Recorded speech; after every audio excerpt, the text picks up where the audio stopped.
안녕하세요. 탐나는 책입니다. 오늘 함께 하실 책은 그저 지나가게 하라. 지은이 박영규, 펴낸 곳은 청림출판사입니다. 이 책은 인문학자인 박영규가 노자의 도덕경을 통해 바라본 삶의 방향과 태도를 담은 책인데요. 오랜 기간 동양고전을 연구해온 저자는 노자의 도덕경에서 길어올린 8가지 열쇠말, 맑을 담, 호탄, 버릴 사, 떠날 리, 겸손할 겸, 검소할 검, 천천히 할 서, 끊을 단, 이렇게 8단어를 통해 삶의 방향을 재정비할 수 있다고 제시하고 있습니다. 저자는 이 책에서 노자의 도를 소개하고 자신이 직접 실천하는 삶의 모습을 보여주는데요. 일상이 크고 작은 상황에서 도덕경의 지침을 떠올리며 마음을 정돈하고 행동을 결정합니다. 그리고 담담하고 소소한 노력들을 통해 더 나은 삶을 이루어 나가고자 합니다. 우리도 저자처럼 도덕경에 담긴 지혜의 말들을 받아들여 더 가볍고 가뿐한 내일을 만들어갈 수 있기를 바라며 탐나는 책과의 데이트 시작하겠습니다.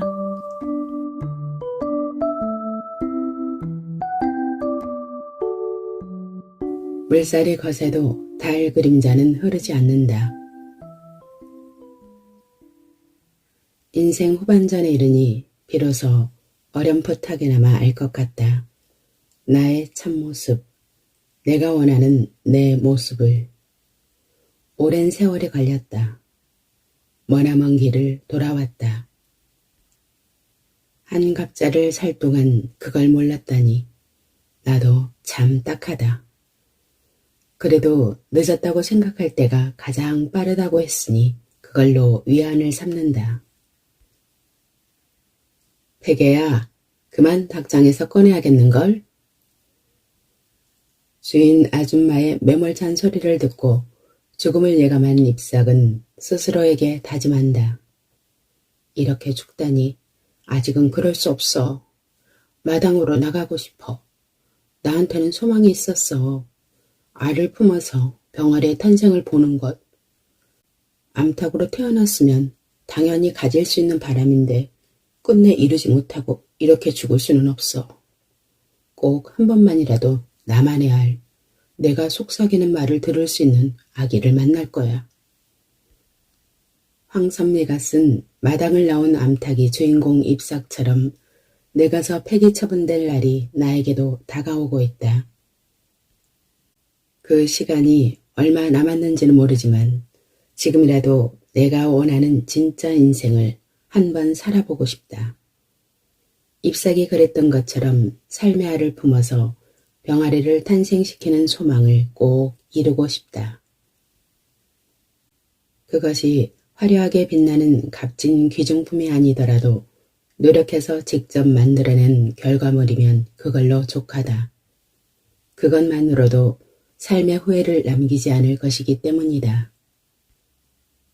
잎삭이 용기를 내서 닭장을 뛰쳐나온 것처럼 나도 용기를 내서 기존의 울타리를 박차고 나가려 한다. 한 번 시도해서 안 되면 2번 시도하고 그래도 안 되면 3번, 4번 다시 시도할 것이다. 길을 가다가 엎어지면 다시 일어나고 또 엎어지면 또다시 일어나련다. 그러다 보면 언젠가 내가 나를 자랑스럽게 여기는 순간이 반드시 올 것이다. 물론 울타리 밖에서 힘든 일을 만날 수도 있다. 그러나 그 일이 나를 완전히 쓰러뜨리지는 못할 것이다. 왜냐하면 그때마다 다시 일어날 것이기 때문이다. 그 마음으로 나는 오늘도 한 걸음 내딛는다. 나는 요즘 집 근처 식물원을 자주 산책한다. 산책길에서 만나는 봄꽃들은 강한 녀석들이다. 추운 겨울을 씩씩하게 이겨냈기 때문이다. 그러나 아직도 완전히 다 자란 것은 아니다. 이제 막 태어나 피기 시작한 꽃들이므로 성숙한 꽃으로 자라기 위해서는 더 많은 시간이 필요하다.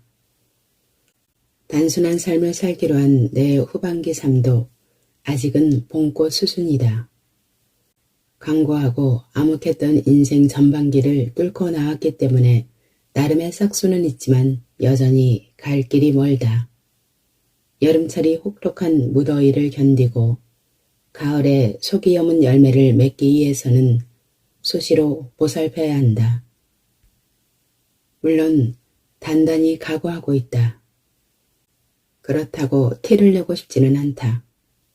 소박한 마음으로 자연스럽게 이제 막 싹을 틔운 봄꽃을 갖고 나가고 싶다. 노자는 이렇게 말했다.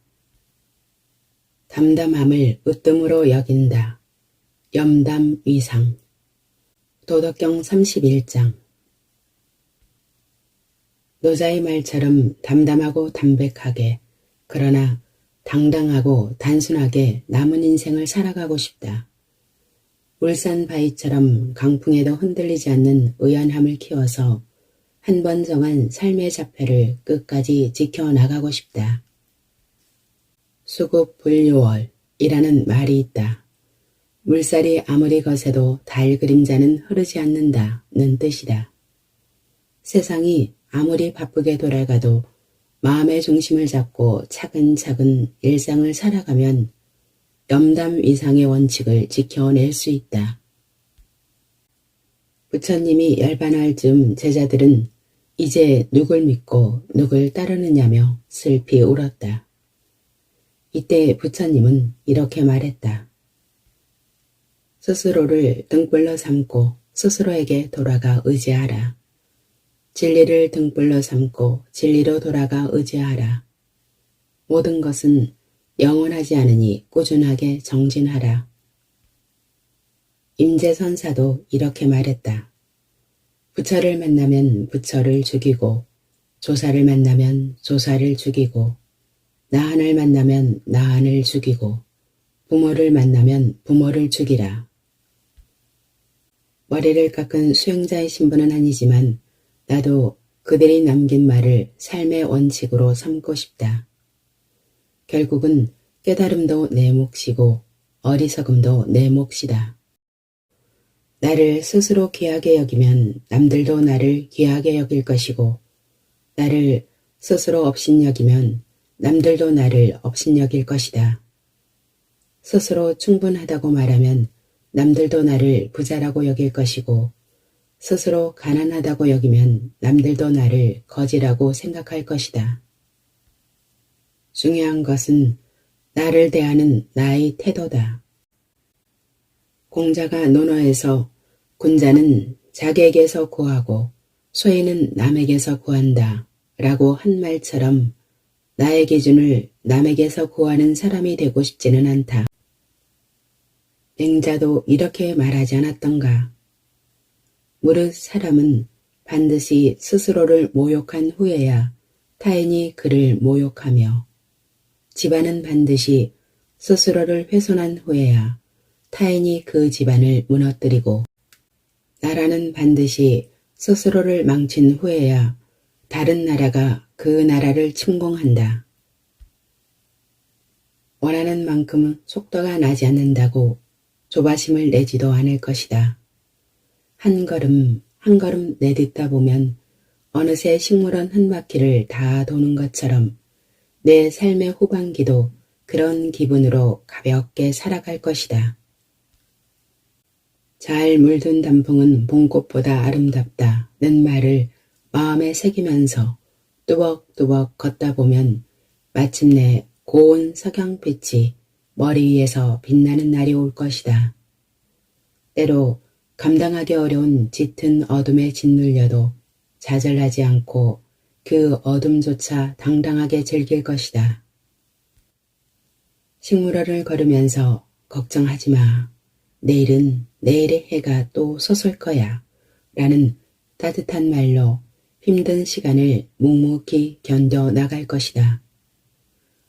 어두운 밤 곁을 지켜줄 사람이 아무도 없다 해도 혼자 나의 등불을 들고 그 어둠을 밝히는 것만으로도 충분하니까. 하늘의 구름은 시간이 지나면 무심히 거친다. 비틀즈의 노래를 좋아한다. 그 가운데 Let It Be 라는 노래는 한때 노래방에 갈 때마다 부를 만큼 애창곡이었다. 곡도 좋지만 특히 가사가 좋다. 내가 지치고 힘들 때 어머니께서는 나에게 다가와 지혜의 말씀을 해주셨죠. 가만두렴, 가만두렴, 가만두렴. 우리 속담에도 그런 지혜의 말이 있다. 시간이 약이다. 라는 속담이 그것이다. 지금까지 살아오면서 경험했던 가장 과학적이고 예술적이고 낭만적인 말이 바로 이 속담이다. 아무리 힘든 일도 시간이 지나면 덜 힘들어지고 죽을 것 같은 극심한 고통도 시간이 지나면 무뎌진다. 그 과정을 견디는 것이 어디 쉬운 일이랴마는 영원히 가는 고통과 상처는 없다. 지혜의 왕 솔로몬의 말처럼 모든 것은 언젠가 지나간다. 고통과 상처를 키우는 것은 무의한 마음과 집착이다. 고통과 상처는 사라지라고 외치고 규탄하고 뿌리쳐도 없어지지 않는다. 오히려 그럴수록 더 심해지고 덧난다. 육체의 고통과 상처는 진통제와 연고로 다스릴 수 있지만 마음의 고통과 상처는 시간만이 해결해준다. 노자는 이렇게 말했다. 흙탕물은 가만두면 절로 맑아진다. 탁정서청 도덕경 15장 탁정서청은 무의자연의 다른 표현이다. 레릿비나 시간이 약이라는 말의 도덕경 버전이다. 흙탕물을 깨끗하게 하려고 일부러 휘저으면 물이 더 탁해지고 가만히 앉아서 지켜보면 서서히 맑아진다. 나는 이 인용문이 포함된 도덕경 15장을 노자 사상의 백미로 꼽는다. 한편의 시를 연상케 하는 문장도 좋지만 노자의 무의자연을 이렇게 간결하면서도 쉽게 표현한 구절이 없기 때문이다. 다산 정약용도 도덕경 15장 본문에 나오는 여자와 유자 두 글자를 따서 고향마을의 여유당이라는 서재를 지었다. 힘이 들면 많은 사람이 스스로에게 아파도 조금만 더 견뎌보자. 곧 좋아지겠지. 라고 되뇌인다. 하지만 이런 말은 그다지 지혜롭지 않다. 오히려 자신을 더 괴롭힐 수 있다. 그럴 때는 차라리 다 그런 거야가 더 좋은 위로의 말이 될 수 있다. 그래야 놓을 수 있는 힘과 받아들일 수 있는 여백이 생긴다. 마음에 우울한 감정이 생길 때도 내가 왜 이러지 하면서 자신을 채근하기보다는 그럴 때도 있지 라는 마음으로 가만히 두는 것이 더 지혜로운 처신이다. 내가 식물원 산책을 좋아하는 데는 특별한 이유가 없다. 그냥 좋다. 걷다 보면 마음이 절로 편해지고 여유로워진다. 습관이 되기 전까지는 마음을 다 잡아야 산책길에 나설 수 있었지만 지금은 시간이 되면 몸이 절로 반응한다. 그러면 아무 생각 없이 하던 작업을 멈추고 현관으로 나가 운동화를 신는다. 바람이 심하게 부는 날에는 바람막이 점퍼를 하나 걸치고 비가 오는 날에는 우산을 하나 들면 그만이다. 그렇게 나서면 자연은 늘 똑같이 나를 반기고 나는 자연에 몸을 맡긴 채 그냥 걷는다. 목이 마를 때 물을 마시듯이 산책은 나에게 자연스러운 일상이다. 나는 그런 일상이 좋다. 삶이란 원래 그런 거다. 살아있어서 살아가는 것이고 그런 살아감이 모여서 삶을 이룬다. 일상에 굳이 특별한 의미를 부여할 필요는 없다. 달력에 적힌 무슨 날을 내가 좋아하지 않는 것도 그 때문이다. 일상을 소중하게 살아가면 모든 일상이 특별한데 굳이 이름을 붙이는 것은 혹에 지나지 않는다. 내가 사는 마곡지구는 과거의 산밭이었다. 토지가 개발되기 전까지 일대는 농가 밭이었고 가옥의 형태도 아파트보다는 전통 가옥이 많았다. 지금도 마곡지구 건너편에는 그런 형태의 주택들이 많이 남아있는데 재래시장을 들릴 때면 나와 아내는 일부러 그쪽 동네를 거쳐서 온다. 가을이 되면 집집마다 마당에 심어놓은 감나무에 감들이 주렁주렁 열려있어 어린 시절 시골에서 느꼈던 정취를 도심에서 느낄 수 있기 때문이다. 감나무에 달린 생감이 홍시로 바뀌는 과정을 지켜보면서 또 한 번 탁정서청의 지혜를 깨닫는다. 감을 잊게 만드는 것은 시간이다. 단단하던 생감은 시간이 지나면서 부드러운 속살이 홍시로 바뀐다. 사리 분별을 제대로 못하는 아이들을 보면서 어른들은 철이 없다고 나무라지만 시간이 지나면 그 아이도 철이 든다. 계절을 나타낼 때도 철이라는 단어를 쓰는 것처럼 아이를 철들게 하는 것은 어른들의 훈육이 아니라 시간이다. 흐린 날 하늘에 낀 구름은 시간이 지나면서 무심히 걷힌다. 그리고 구름 속에 가려있던 해가 반드시 빛난다. 인생이 암흑기라는 표현은 별로 좋은 비유가 아니다. 살다 보면 구름 낀 날도 있고 맑은 날도 있는데 특정 시기를 그렇게 규정해버리는 것은 인생의 궤적을 지나치게 좁혀버리는 일이다. 어떻게 사람이 살면서 꽃길만 걸을 수 있겠는가? 때로는 자갈길도 걷고 진흙탕길도 걷는 것이 인생이다. 구름이 낀 날에는 내 인생에는 도대체 언제 햇볕이 들려나 하면서 초조해하지 말고 살다 보면 그런 날도 있는 거야 하는 생각으로 무심히 바라보는 것이 지혜롭다. 그러다 보면 아무리 짙은 먹구름도 스르르 거친다. 탁정서청은 인생이 힘든 시기를 견디는 가장 좋은 명약이다. 오늘의 낭독 여기까지입니다. 끝까지 함께 해주셔서 감사합니다.